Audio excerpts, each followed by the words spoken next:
Le Code civil gabonais, dans sa version amendée, a mis à jour les causes pouvant ouvrir la voie à la requête en divorce.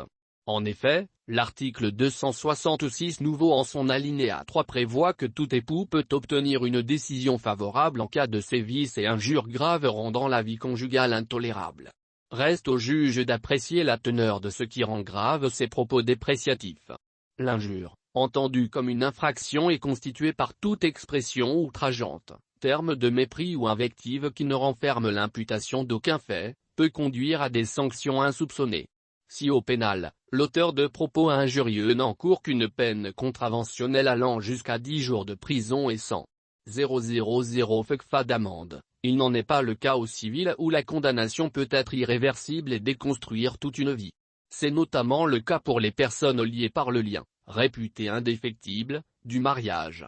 À ce propos, le Code civil gabonais énonce la possibilité unilatérale de rompre les liens du mariage.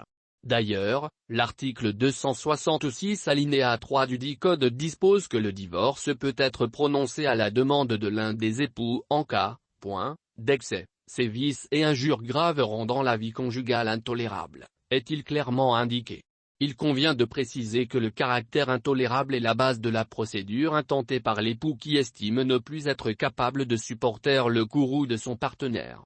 Très souvent, c'est la femme qui porte sur elle cette charge et donc, cette dernière peut désormais invoquer ce motif qu'elle devra tout de même soutenir par l'élément matériel pour asseoir ses prétentions. Notons que l'injure, peu importe sa portée, a une résonance singulière selon l'individu.